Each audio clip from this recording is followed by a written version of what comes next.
বাংলা বলছি চ্যানেলটি সাবস্ক্রাইব করুন এবং সমস্ত অনুষ্ঠানের আপডেট পেতে বেল আইকনটি অন করুন।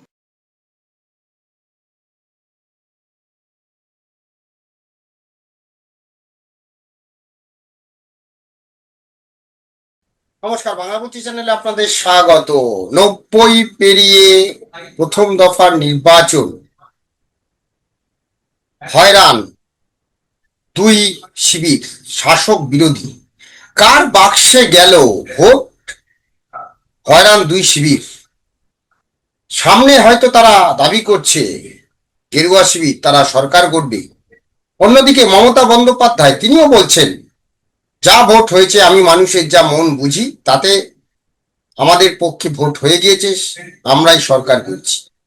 কারা করবে সরকার? ইতিমধ্যেই বিজেপি নেতা নেত্রীরা বলতে শুরু করে দিয়েছেন 152 আসনের মধ্যে 110টি আসন তারা মিনিমাম এই প্রথম দফা নির্বাচনে তারা পাচ্ছেন, কারণ মানুষের স্বতঃস্ফূর্ত ভোট 90% পেরিয়ে গেছে বিকেল 5টাতেই। তারপরে যখন এই প্রতিবেদন করছি তখন এই প্রতিবেদন অর্থাৎ ধীরে ধীরে পার্সেন্টেজ কিন্তু 90 পেরিয়ে 91 পেরিয়ে 92-এর ঘরে, অর্থাৎ এইবারে সমস্ত রেকর্ড ব্রেক করে দিল। গত 2024-এর নির্বাচন যদি দেখি, 2021-এর নির্বাচন যদি দেখি, সমস্ত রেকর্ড ব্রেক করে এবারে কিন্তু মানুষ স্বতঃস্ফূর্তভাবে ভোট দিল।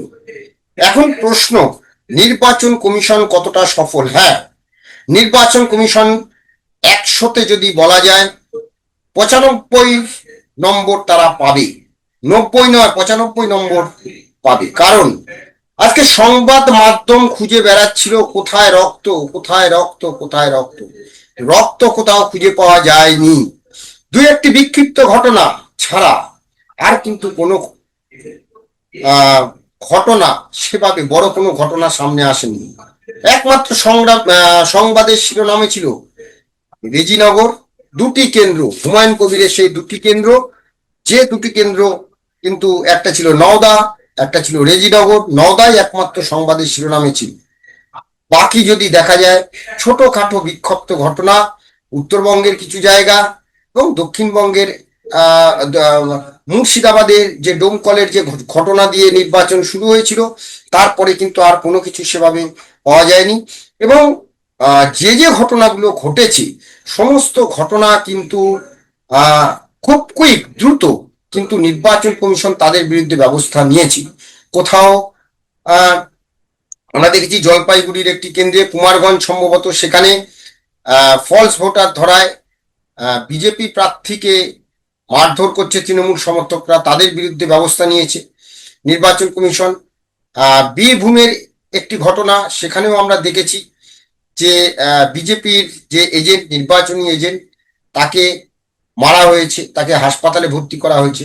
কিন্তু সে অর্থে বড় কোনো ঘটনা সংবাদের শিরোনামে উঠে আসেনি। দূরবীন দিয়ে খুঁজতে হয়েছে কোথায় নির্বাচনে কোথায় ঝামেলা হচ্ছে, কোথায় কি হচ্ছে। কেন্দ্রীয় সেনাবাহিনী এবং নির্বাচন কমিশন যেভাবে তাদের এই পরিকল্পনা মাফিক এই নিরাপত্তা ব্যবস্থা সাজিয়েছিল, সেই নিরাপত্তা ব্যবস্থা কিন্তু অটুট ছিল। মানুষ বেরিয়ে এসে নির্দ্বিধায় ভোট দিয়েছেন।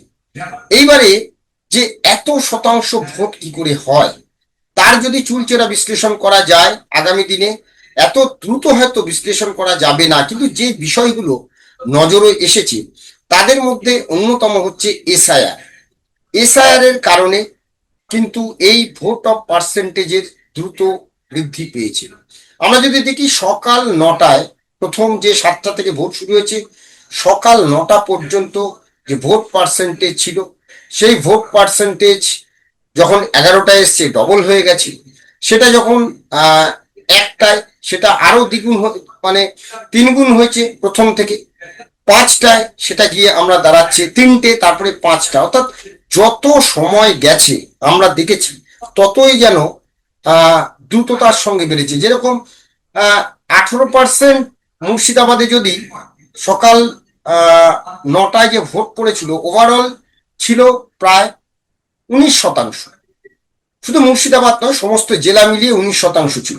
সকাল 11টায় সেটি গিয়ে দাঁড়ালো 42%। দুপুর 1টায় সেটা গিয়ে দাঁড়ালো 62%।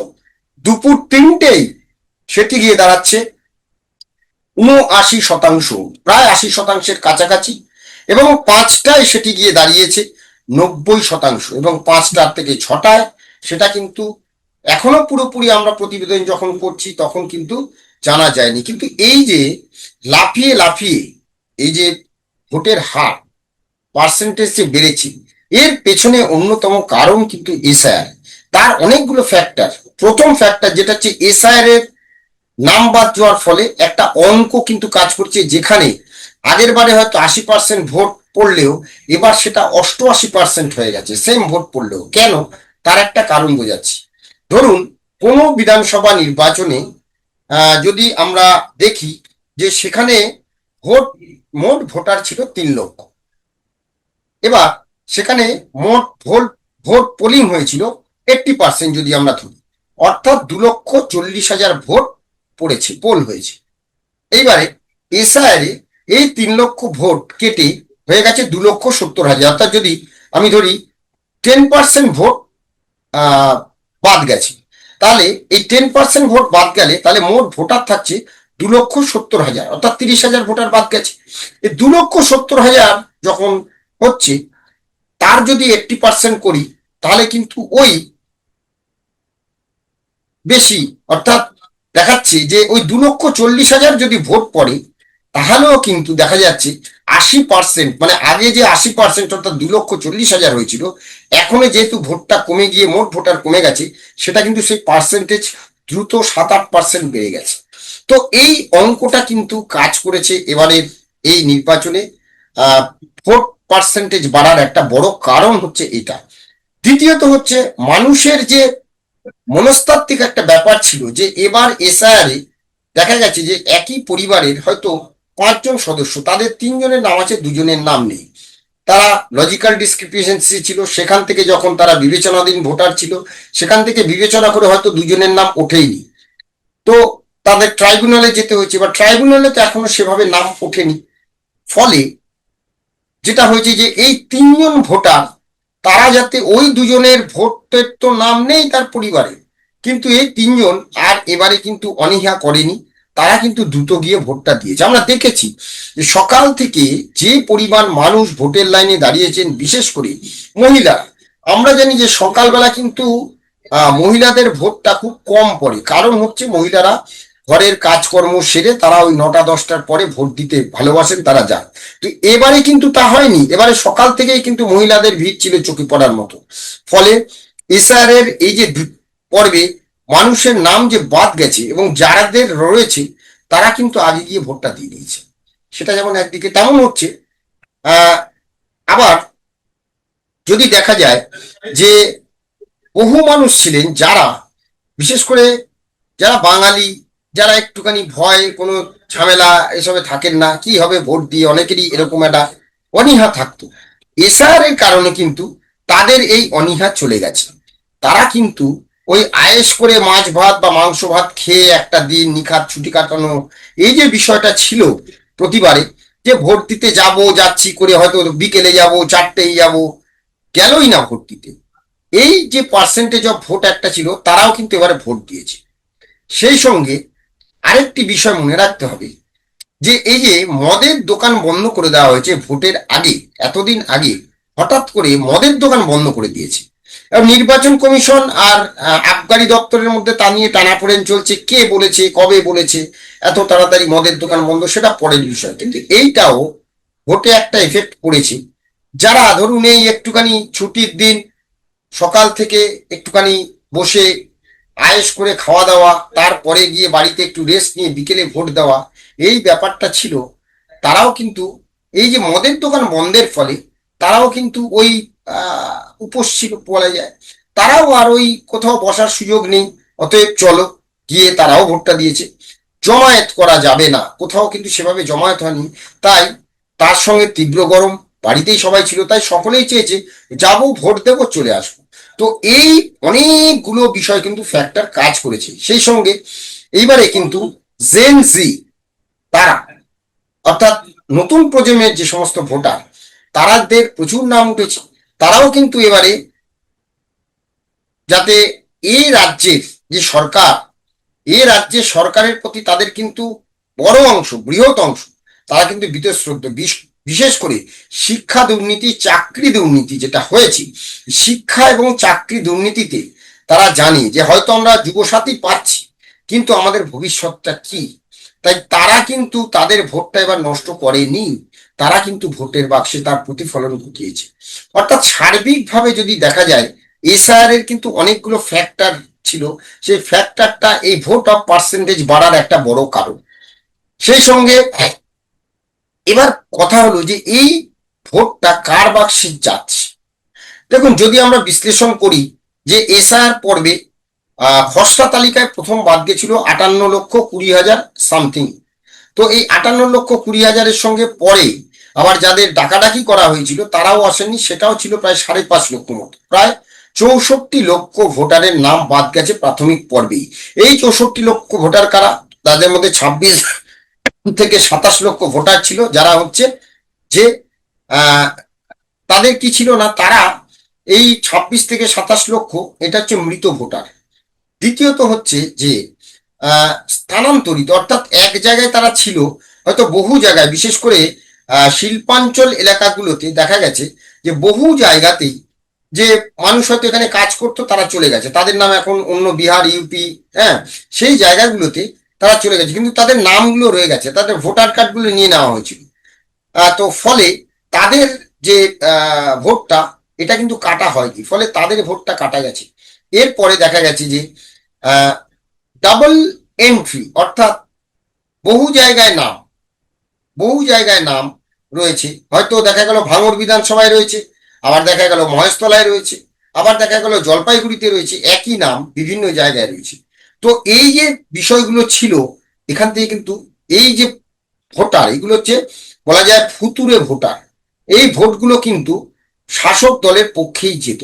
তো এই ভোটটা কিন্তু নেই, ফলে ওই যে বলা হতো না যে ছাপ্পা দেওয়া, জাল ভোট দেওয়া, এই বিষয়টা কিন্তু এবারে ছিল না।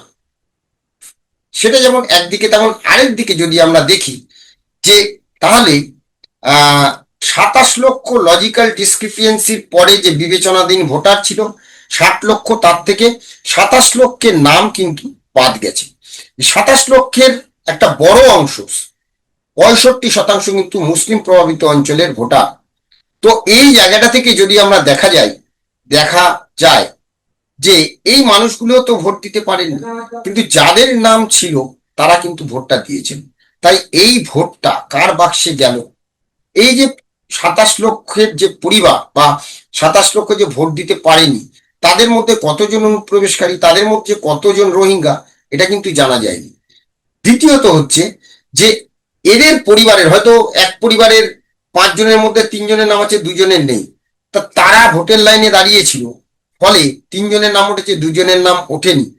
তো তাদের যে যে কষ্টটা, তাদের যে গঞ্ছনা লাঞ্ছনা যেটা বলা হচ্ছে, যে এই যে বিষয়টা তাদের যেটা হয়েছে, তারাও কিন্তু যে সাফারার, তাদের ভোটটা কোন দিকে যাবে, এটাও কিন্তু একটা প্রশ্ন।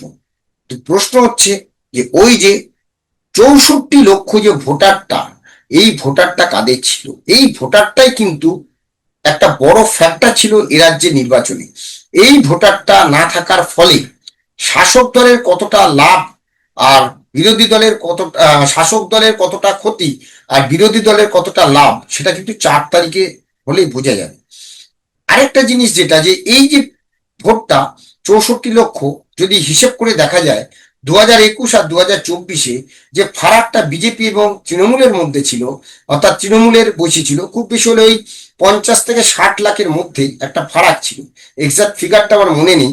কিন্তু এই যে ফিগারটা, এই ফিগারটা কিন্তু উড়ে গেছে শুধুমাত্র ওই এই যে ভোটারগুলো বাদ গেছে প্রাথমিক পর্বে সেখানে। অর্থাৎ এই যে এখন যে এই যে 90%-রও বেশি ভোট পোল হলো, এই 90% পোলের মধ্যে কত ভোট বিজেপির বাক্সে আসছে আর কোনটা তৃণমূলের বাক্সে যাবে, সেটা কিন্তু এখনো কেউ বুক ঠুকে বলতে পারছেন না। ওপর ওপর সবাই দেখাচ্ছেন ক্ষমতায় আসছি, কারণ আরো 1 দফা বাকি আছে, কিন্তু সত্যি সত্যি ক্ষমতায় কারা আসছে, ক্ষমতায় আসার অনেকগুলো কিন্তু এখনো স্তর বাকি থাকে। কারণ যখন কেউ ভোট দিতে যান না, একদম শেষ মুহূর্তে তিনি কিন্তু সিদ্ধান্ত নেন। আমাদের মতো যারা আমরা ভোট দিই, আমরা কিন্তু একদম শেষ মুহূর্তে গিয়ে ওই ইভিএম এর সামনে যাওয়ার আগে পর্যন্ত অনেকে কিন্তু সিদ্ধান্ত নিতে পারেন না কি করবেন। হয়তো দেখা গেল তিনি তৃণমূলের দিকেই ভোট দিয়ে এসেছেন, তৃণমূল যা উন্নয়ন করেছে সেগুলোর দিকেই, কিন্তু তৃণমূলের যে পাড়ার নেতাকে তার দেখে তার যে রাগ, বা তার যে চলন বলন ঠাঁট বাট যেটা, সেই সঙ্গে তৃণমূল যে দুর্নীতিতে নিমজ্জিত, যে দুর্নীতি হয়েছে এই দেখে তিনি হয়তো দলটার প্রতি বিতৃষ্ণ, কিন্তু পরে যখন ভোট দিতে যাচ্ছে নিজের সামনে, তখন কিন্তু তার মাইন্ডটা কিন্তু কোথাও কিন্তু ঘুরে যাওয়ার সম্ভাবনা রয়েছে। কোথাও গিয়ে একটা সহানুভূতি দেখানো যে আচ্ছা ঠিক আছে, দিদি তো আছেন, তৃণমূল কংগ্রেস তো করেনি, করেছে কিছু নেতা, বলে কিন্তু সেই সময় ভোটটা ঘুরে যায়। তাই এইটা কিন্তু একটা মনস্তাত্ত্বিক ব্যাপার, এইটা একটা বড় ফ্যাক্টর। ওই ইভিএম এর সামনে গিয়ে আমি স্থির করে গেছি এক, কিন্তু দেখা গেল মারার সময় আমি বোতাম টিপলাম আরেকটা জায়গা। তো এই অনেকগুলো বিষয় নির্ভর করে। তারপরে আহ যদি দেখা যায় যে এই যে সামাজিক প্রকল্প, মমতা বন্দ্যোপাধ্যায় যে সামাজিক প্রকল্প, যে সামাজিক প্রকল্পের মাধ্যমে বাংলার বহু প্রান্তিক মানুষ উপকৃত, এটা অস্বীকার করা যায় না। তার পাল্টা বিজেপি যেটা দিয়েছে, সত্যি সত্যি বহু মানুষের মনে সংশয় আছে, আচ্ছা বিজেপি এলে এটা পারবো তো, বিজেপি এলে এটা পাবো তো, আচ্ছা এটা বন্ধ হয়ে যাবে না তো। বহু মানুষ জানেন হয়তো বিজেপি এলে লক্ষ্মী ভান্ডার বন্ধ হয়ে যাবে, কিন্তু তাদের প্রতিশ্রুতি দেড়ের বদলা তিন, লক্ষ্মী ভান্ডারের বদলা হচ্ছে অন্নপূর্ণা যোজনা, যুবসাথীর বদলাও তারা দেড়ের বদলে তিন করছে। তো এই যে পুরো বিষয়টা, সার্বিক পরিস্থিতি, ভোটের বাক্সে যে প্রতিফলন, সেটা কি হয়েছে, এটা কিন্তু এখন কেউ বুক ঠুকে বলতে পারছেন না। ওপর ওপর সবাই বলছেন আমরাই জিতছি, আমরাই ক্ষমতায় থাকছি, কিন্তু আদৌ ক্ষমতায় কি? তার জন্য আমাদের আবারও দ্বিতীয় পর্যায়ের যে ইলেকশন, দ্বিতীয় পর্বের যে ইলেকশন, অর্থাৎ 29 এপ্রিল, সেদিকে আমাদের তাকিয়ে থাকতে হবে, সেদিকে আমাদের নজর থাকবে। আপাতত আমাদের আলোচনা নিয়ে আপনাদের মতামত কমেন্টস বক্সে জানাবেন, ভালো লাগলে লাইক দেবেন। সবাই ভালো থাকবেন, নমস্কার।